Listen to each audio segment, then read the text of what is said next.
우리나라의 70세 이상 인구가 처음으로 20대 인구를 뛰어넘었습니다. 韓国の経済は4月上々だと評価しました。 Financial Times posed a question on Korea's economy, asking whether South Korea's economic miracle is over. 우리나라 경제가 3분기 연속 OECD 회원 수 평균에도 못 미치는 성장률을 기록했습니다. 올해 1분기 출생아 수가 6만 명 수준에 머물며 역대 최저 수준을 보였습니다. 힘에 부친 대한민국 성장을 위해 안간힘을 다하고 있지만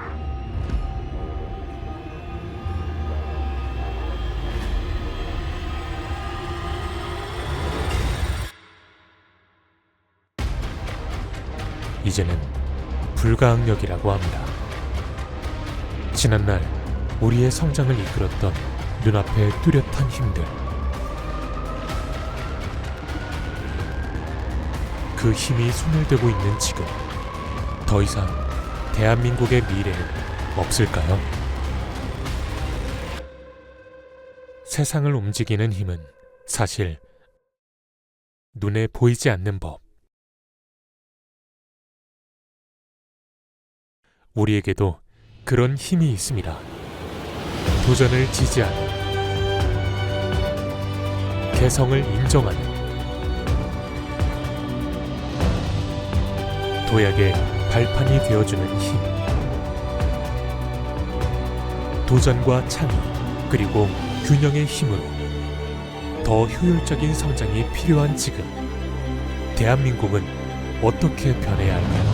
오늘 KDI 컨퍼런스에서 변화의 여정이 시작됩니다.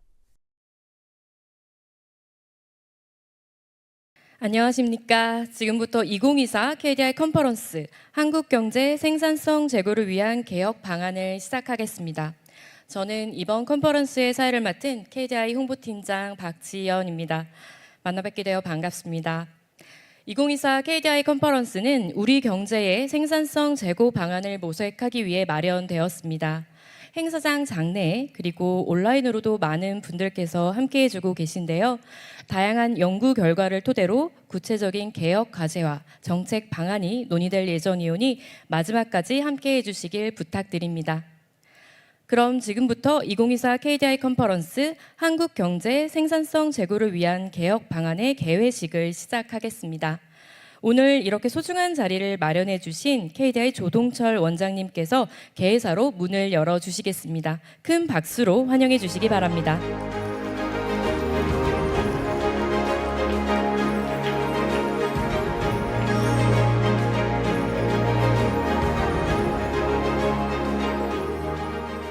안녕하십니까. KDI 원장 조동철입니다. 오늘 한국경제 생산성 제고를 위한 개혁 방안 컨퍼런스에 참여해 주신 모든 분들께 감사의 말씀 드립니다.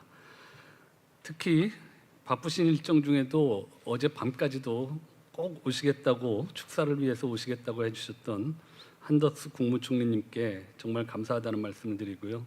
불가피한 사정 때문에 결국 못 오시고 우리 대독해 주시러 오신 김용수 경제주정실장님께 또 감사의 말씀을 드립니다.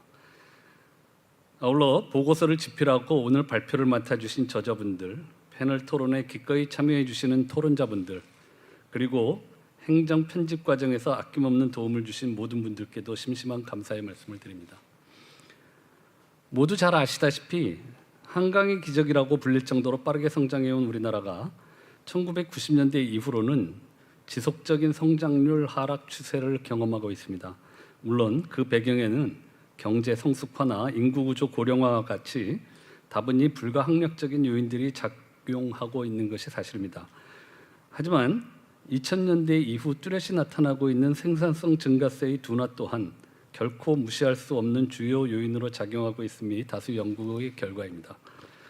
소위 노동과 자본이라는 요소 투입에 의한 성장이 한계에 봉착할 것이 명확한 상황에서 사회 전반의 효율성 혹은 생산성 향상이 우리 경제의 역동성을 지탱하는 유일한 버팀목이 될 것임은 사실 수십 년 전부터 강조되어 왔던 바입니다.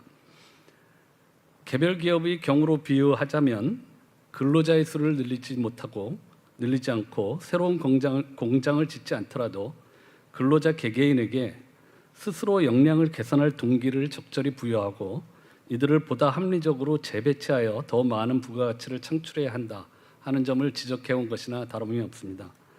그러나 지난 20년간 우리 사회는 생산성 제고를 위한 개혁을 추진하는 데에 큰 어려움을 겪어왔습니다.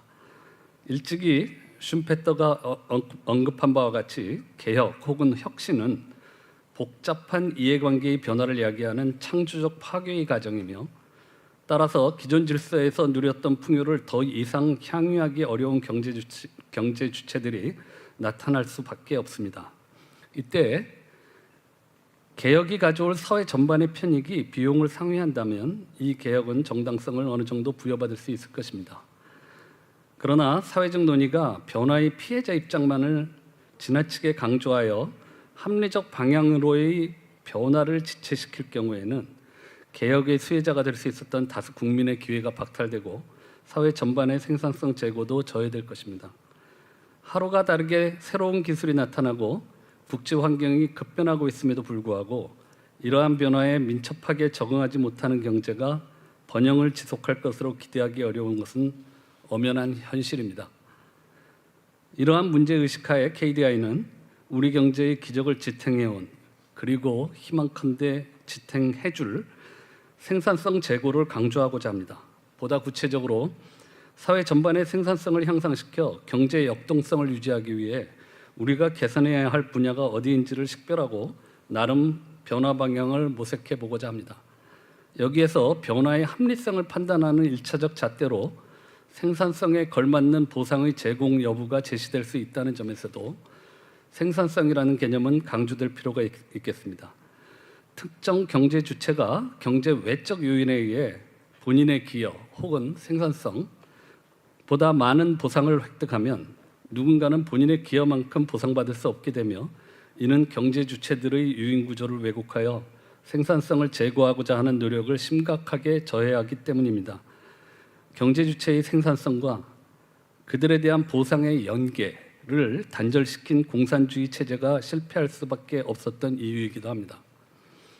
오늘 컨퍼런스는 이처럼 방대한 범위의 주제를 망라하고 있는 까닭에 개별 연구의 학술적 엄밀성을 추구하기보다 축적된 기존 연구 결과들을 토대로 연구진의 의견을 개진하는 형식을 취하고자 합니다. 제시된 정책 방향 중에는 당장 논의를 진행시켜 실제 정책으로 구현해 볼 수 있을 정도의 구체성을 갖춘 제안도 있으나 향후 사회적 논의를 위한 어젠다를 제시하는 수준에 머무른 부분도 많습니다. 그럼에도 오늘 컨퍼런스는 사회 전반의 생산성 제고라는 일관된 프레임워크 하에서 우리가 추진해 나가야 할 주요 개혁 과제들을 제시해 보고자 하였습니다. 물론 오늘 논의되는 정책 제안들이 실현된다고 해도 그 효과는 상당한 기간에 걸쳐 서서히 나타날 것입니다. 당장 단기적인 경기 진작을 위해 돈을 풀어야 하느냐 마느냐와 같은 논의와는 결을 크게 달리하고요. 작금의 경제 외적 불확실성 확대에 대한 대응과 관련된 논의도 아닙니다. 그러나 당장의 성과에만 매몰되어 구조개혁을 외면할 경우 20년 뒤 우리는 더 어려운 경제 상황을 맞이하여 또다시 준비해온 것이 없음을 후회할 수도 있습니다. 그런 일이 반복되지 않기 위해 현재 우리가 해야 할 일이 무엇인지를 짚어보고 대안을 모색하고자 마련된 오늘 컨퍼런스가 우리 사회의 건강한 발전을 성취하는 데 조금이라도 기여할 수 있기를 진심으로 바랍니다. 다시 한번 오늘 이 자리에 참석해 주신 모든 분들께 감사의 말씀을 드립니다. 감사합니다.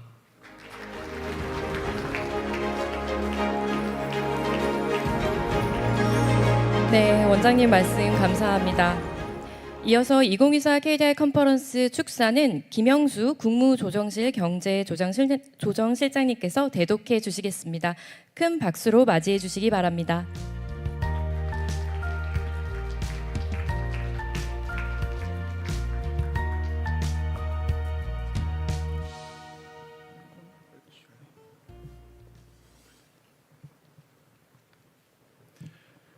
네, 지금부터 한덕수 국무총리님의 축사를 대독하겠습니다. 존경하는 국민 여러분, 내외 귀빈 여러분, 2024년 KDI 컨퍼런스를 진심으로 축하드립니다. 귀한 자리를 마련해 주신 조동철 원장님을 비롯한 관계자 여러분의 노고에 감사드립니다. 바쁘신 가운데 발표와 토론에 참여해 주신 전문가 여러분께도 각별한 감사의 말씀을 드립니다. 오늘 논의하는 한국 경제의 생산성 제고를 위한 개혁 방안은 그 의미가 매우 크다고 생각합니다. 대한민국이 유례없는 고속 성장으로 세계 최빈국에서 선진국으로 도약하였다는 것은 우리가 잘 알고 있는 사실입니다. 대한민국의 성장 스토리는 개발도상국의 필독서라는 평가도 받고 있습니다. 하지만 우리나라의 성장 엔진이 갈수록 식어가고 있다는 우려가 적지 않습니다. 특히 최근의 상황과 관련하여 우리 경제를 걱정하는 목소리도 매우 큽니다. 우리 정부는 지금 상황별 대응 계획에 따라 가용수단을 총동원하여 경제 전반을 철저히 관리하고 있습니다. 금융 외환시장의 변동에 대처하는 등 대외 신인도에 조금도 흔들림이 없도록 만반의 대비를 다하고 있습니다. 수많은 위기를 극복하고 선진국 대열에 오른 대한민국의 경제 시스템은 매우 굳건하다고 생각합니다. 정부는 국민과 함께 우리 경제가 국내외적인 어려움을 조속히 극복하고 지속적으로 성장할 수 있도록 온 힘을 다하겠습니다. 내외 귀빈 여러분, 우리 경제의 생산성은 대한민국의 미래와 직결됩니다. 정부는 우리 경제의 역동성과 생산성을 높이기 위해 다각적인 노력을 기울이고 있습니다. 지난 7월 관계부처 합동으로 역동경제 로드맵을 마련하여 3대 분야 10대 과제를 중심으로 추진하고 있으며 앞으로 지속적으로 보완하고 발전시켜 나갈 것입니다. 먼저 혁신을 통해 성장 엔진을 되살리겠습니다. 기업 성장 사다리 구축, 서비스 신산업 육성, 디지털 전환 선도국가 도약을 통해 생산성 높은 경제 시스템을 구축해 나가겠습니다. 특히 AI, 바이오, 양자 등 3대 게임 체인저 기술을 비롯한 첨단 기술에 집중적인 투자가 되도록 하겠습니다. 자본시장 선진화, 국토 이용 체계 개편, 첨단 인재 양성 등을 통해 자본, 토지, 노동 등 생산 요소의 활용도를 높이겠습니다. 정부는 지난달 규제 혁신 전략 회의에서 제한된 국토를 효율적으로 활용하기 위한 토지 이용 규제 전면 혁신 방안을 마련하였습니다. 또한 경제 블록화와 공급망 재편 등 대외 여건의 변화에 더욱 기민하게 대응하며 글로벌 네트워크를 확장해 나가겠습니다. FTA 영토를 전 세계 GDP의 90%까지 확장하여 더 큰 기회의 문을 열겠습니다. 둘째, 공정한 기회를 보장하겠습니다. 균등한 기회와 정당한 보상은 지속 가능한 혁신의 기반이 됩니다. 이를 위해 규제개혁, 불공정해의 근절, 노사 간의 상생구조 정착 등에 노력하고 있습니다. 우리 정부 출범 이후 2,900여 건의 규제를 개선해 148조 원의 경제적 효과가 기대되고 있습니다. OECD 2024년 규제정책 평가에서 규제 영향 분석과 사후 평가 등 2개 부문에서 1위를 달성했습니다. 앞으로도 성장을 저해하는 불합리하고 불공정한 규제를 과감하게 개혁하겠습니다. 셋째, 원활한 사회 이동 기회를 확대하겠습니다. 이를 통해 경제 주체들의 혁신 동기를 강화하고 분배 개선과 사회 통합 개선에도 기여할 수 있을 것입니다. 사교육비 부담 완화, 평생 직업 교육 활성화 등 교육 시스템을 혁신하여 인재 양성에 힘쓰겠습니다. 기회발전 특구 등을 적극적으로 육성하여 수도권과 지방이 고르게 발전하는 시대를 열겠습니다.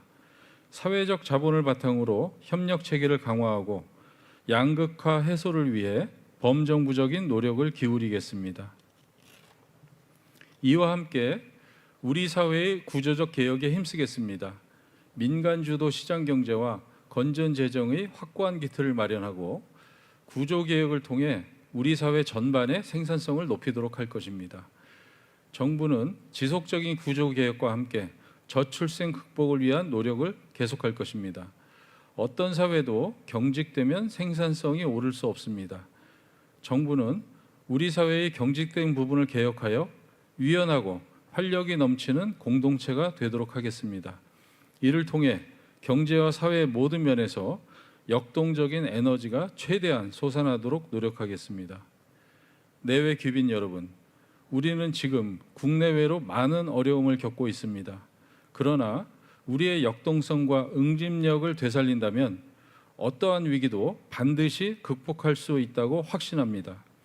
우리 정부는 언제나 민생을 최우선으로 생각하며 국민의 삶을 지키는 데 전념할 것입니다. 우리 국민의 저력을 믿고 미래를 위한 과제들을 하나하나 풀어나가겠습니다.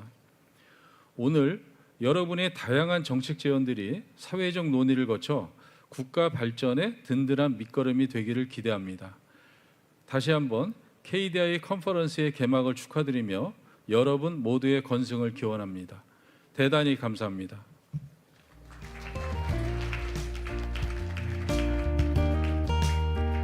네, 실장님 감사합니다. 이것으로 개회식을 마치고 바로 이어 기조 발제를 진행하겠습니다. KDI 남창우 연구부원장님께서 한국 경제의 미래를 위해라는 주제로 기조 발제를 해주시겠습니다. 부원장님을 박수와 함께 무대 위로 모시겠습니다.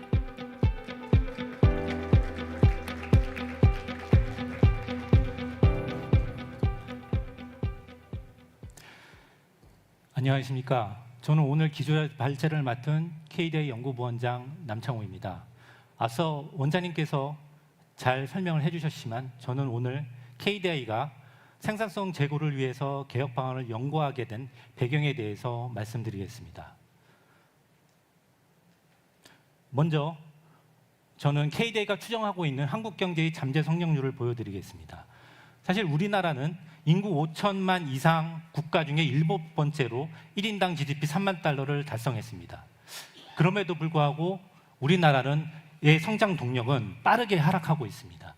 2020년대 이후에는 잠재 성장률이 2% 내외일 것이고요. 그 이후 쭉 성장은 추세적으로 하락해서 2040년대에는 1%도 미치지 못할 가능성이 높습니다.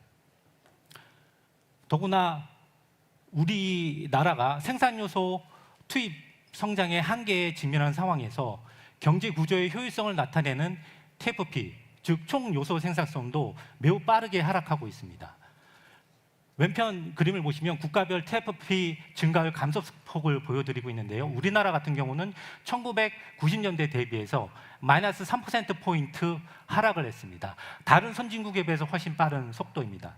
물론 우리나라는 초고속 성장을 하면서 선진국 성장에 수렴하기 때문에 어쩔 수 없이 하락 속도가 떨어진다라고 하지만 만약 앞으로 기존의 선진국이 밟아왔던 TFP 성장 경로를 따라간다라고 하면 지금 기존의 KD가 추정했던 것보다 2030년에는 TFP 성장 기여도가 0.7%, 2040년에는 TFP 성장 기여도가 0.3%까지 떨어질 가능성이 있습니다. 그러면 앞서 말씀드린 것보다 2040년대에 잠재 성장률이 1%가 아니라 0% 가까이까지 떨어질 수가 있는 상황입니다. 지금처럼 이 우리나라의 경제 효율성이 문제인데요. 근데 더 중요한 거는 우리나라가 지금 저생산성에 빠져 있다라고 하는 겁니다. 예를 들어서 왼쪽 그림을 보시면 우리나라 같은 경우 1인당 GDP 3만 달러를 달성을 했을 때 시간당 노동 생산성이 27달러입니다. 근데 20년 전에 1인당 3만 달러를 달성했던 프랑스 같은 경우는 그 20년 전의 기술과 자본을 가지고 시간당 노동 생산성이 45달러였습니다. 그러니까 우리는 20년 후임에도 불구하고 같은 생산을 하기 위해서 프랑스보다 1.7배의 노동 시간을 갖다가 더 투입하고 있는 겁니다.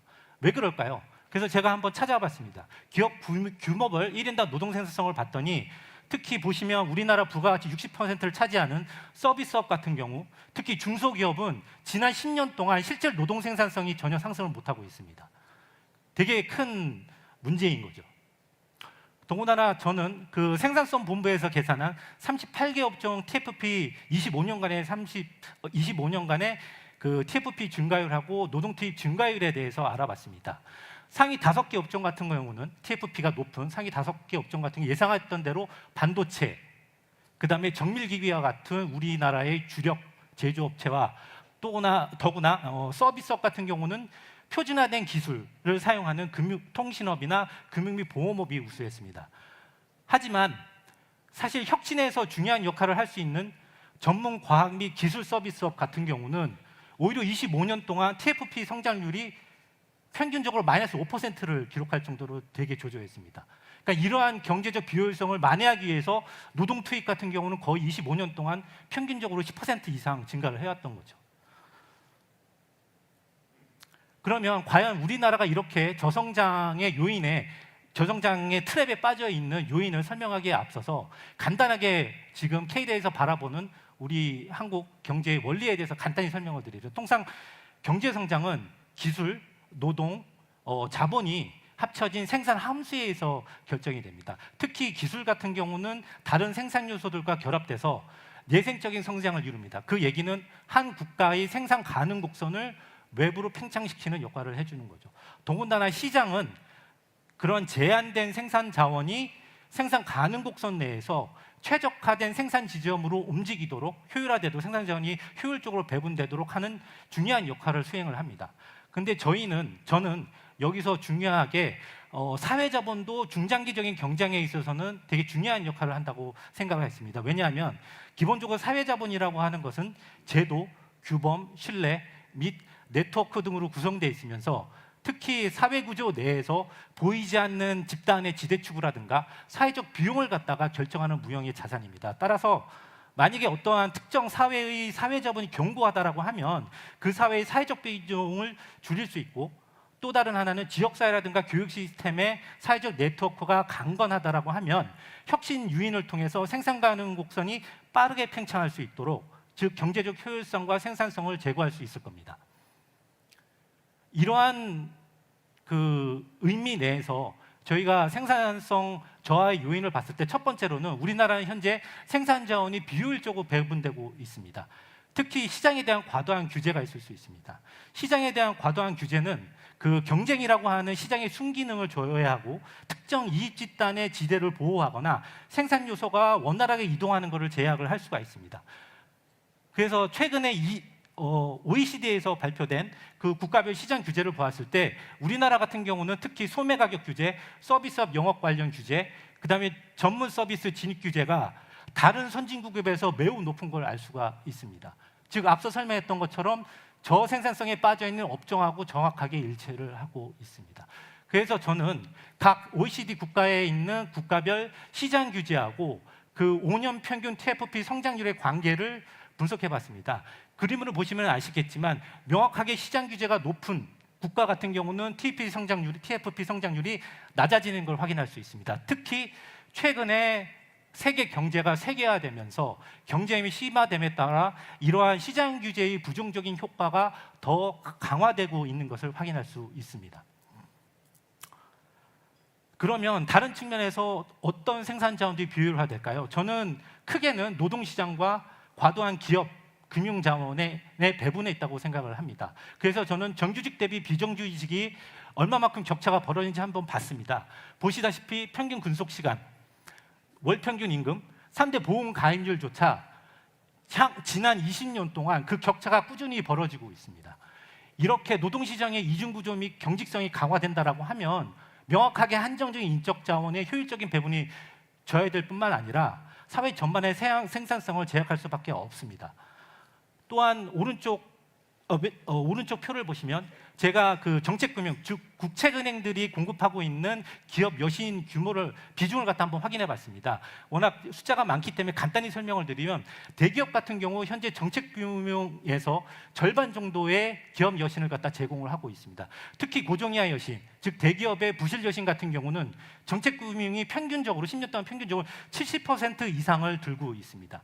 그 얘기는 부실 산업 혹은 저성장에 빠져 있는 특정 섹터에 정책 자금이 과도하게 공급되고 있을 가능성이 있고요.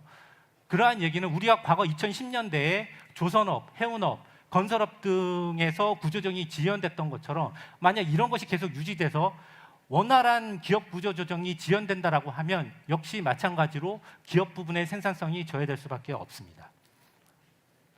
또 다른 두 번째 그 저생산성 요인에 대해서 말씀드리겠습니다. 저는 현재 우리나라의 혁신이 꽤 빠르게 둔화되고 있다고 생각하고요. 그 요인으로는 첫 번째로 사회 이동성 및 공교육 기능의 약화를 생각을 했습니다.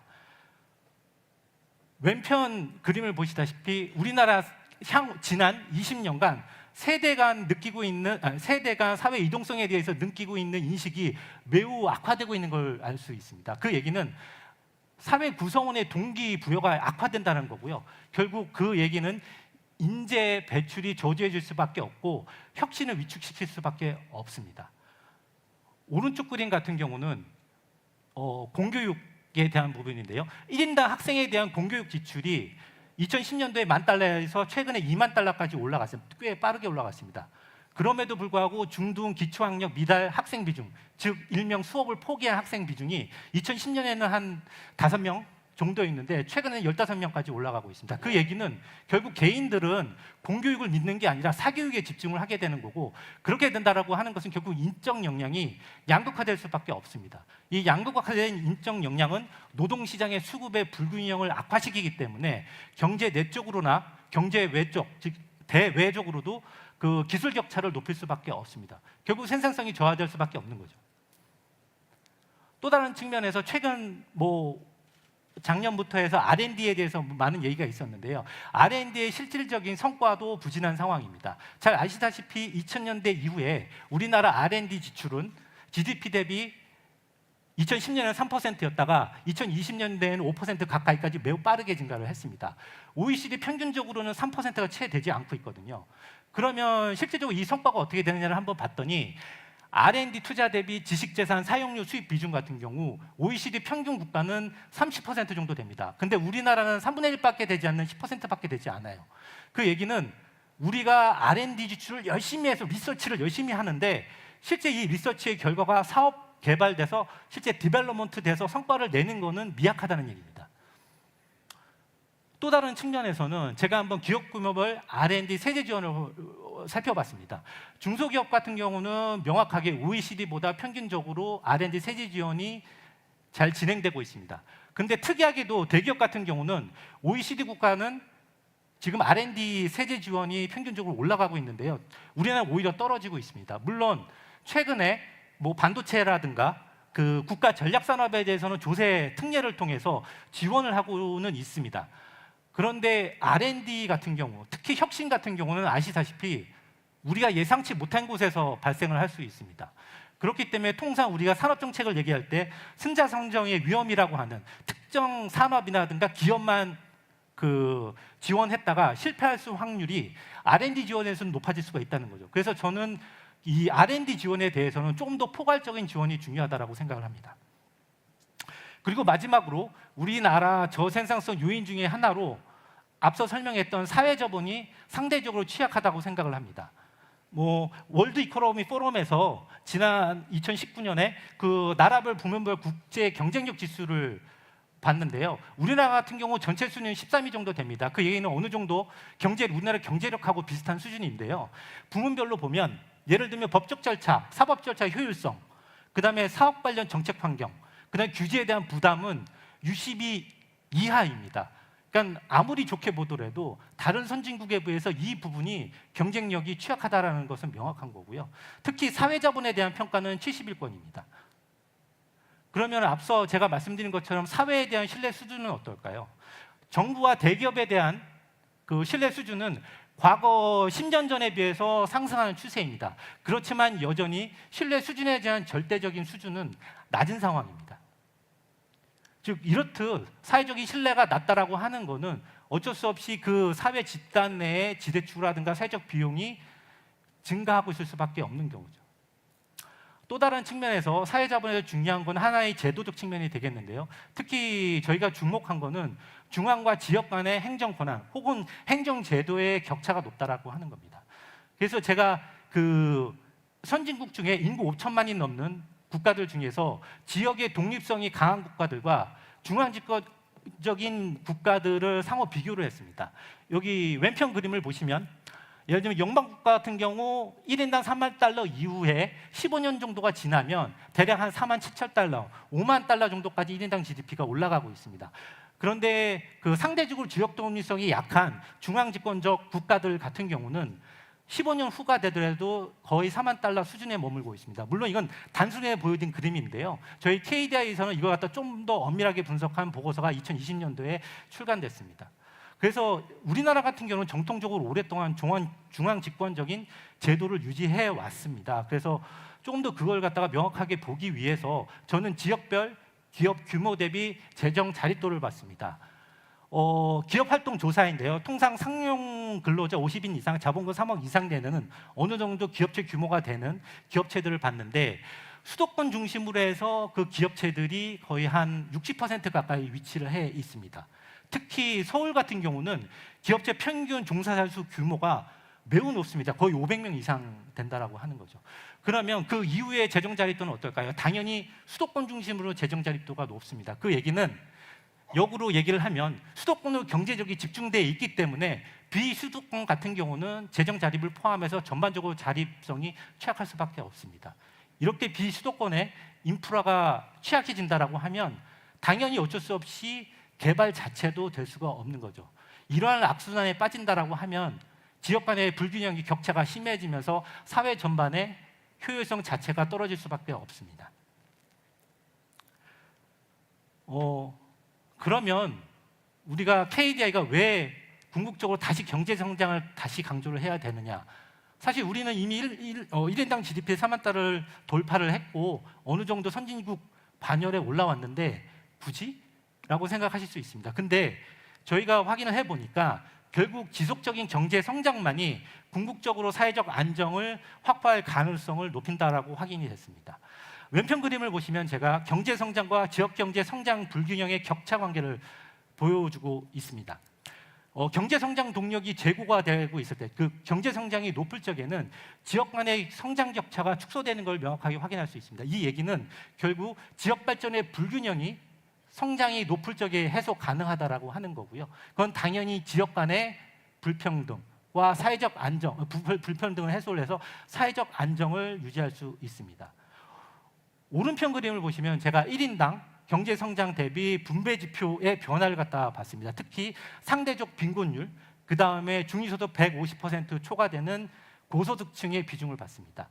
1인당 생산성이 높아질 적에는 빈곤계층의 비중이 낮아지고 고소득층의 비중이 높아집니다. 그 얘기는 결국 정부가 돈을 쓸 곳은 작아지고 정부가 벌어들일 세수를 거둘 곳의 비중은 높아진다는 얘기입니다. 그 얘기는 그만큼 중장기적으로 정부가 재정 여력이 확보가 된다는 얘기고, 다른 얘기는 정부가 다양한 사회복지 지출을 할 여력이 발생한다는 얘기입니다. 그럼 그러한 사회복지 지출 여력을 가지고 그 사회 내의 집단과의 충돌이라든가 사회적 비용을 낮출 수가 있는 거죠.